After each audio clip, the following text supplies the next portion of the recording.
இன்னைக்கு என்னோட எக்ஸ்பீரியன்ஸ் என்ன சொல்ல போறேன், ஷேர் பண்ண போறேன்னா, இப்போ ரொம்ப நாளா கன்சீவ் ஆக முடியல அப்படின்னு சொன்னா, ரொம்ப நாளா டெய்லி ட்ரை பண்ணிட்டு இருக்கீங்கன்னா, ஒன்ஸ் மாத்தி ட்ரை பண்ணி பாருங்க.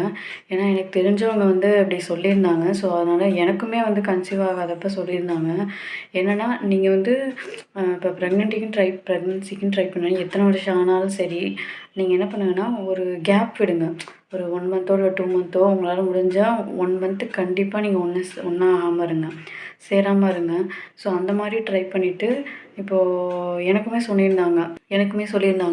"ஏன் உங்களுக்கு குழந்தை செட் ஆகலையா? 2 வருஷம் ஆயிடுச்சு. ஸோ நீங்க என்ன பண்ணுங்கன்னா, கொஞ்ச நாள் இல்லாம இருங்களேன்" அப்படின்னு சொல்லியிருந்தாங்க.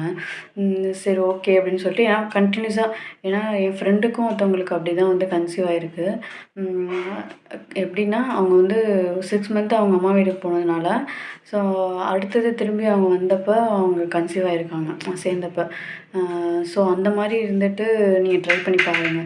அ உங்களுக்கு கிளிக் ஆகும்னு நெனைக்கிறேன். ஏன்னா எங்க வீட்லயுமே அதான் சொன்னாங்க. "ஒ கொஞ்ச நாள் இல்லாம இருந்து பாருங்க. அதுக்கப்புறம் ட்ரை பண்ணுங்க." அப்படின்னு சொல்லிட்டு. நீங்களுமே வந்து உங்களால முடிஞ்சா கன்டினியூஸா நீங்க ட்ரை பண்றீங்கன்னா, 1 மந்த்து இது பண்ணிட்டு நீங்க ஐயோ! 1 மந்த் தள்ளி போகுதே அப்படின்னு சொல்லிட்டு விடாதீங்க. 1 மந்த்தோ, 2 மந்த்தோ அ இல்லாம இருந்துட்டு செட் ஆகுதான்னு பாருங்க. கண்டிப்பா செட் ஆகும்னு நெனைக்கிறேன். கண்டிப்பா செட் ஆக வாய்ப்பு இருக்கு. ஸோ ட்ரை பண்ணி பாருங்க.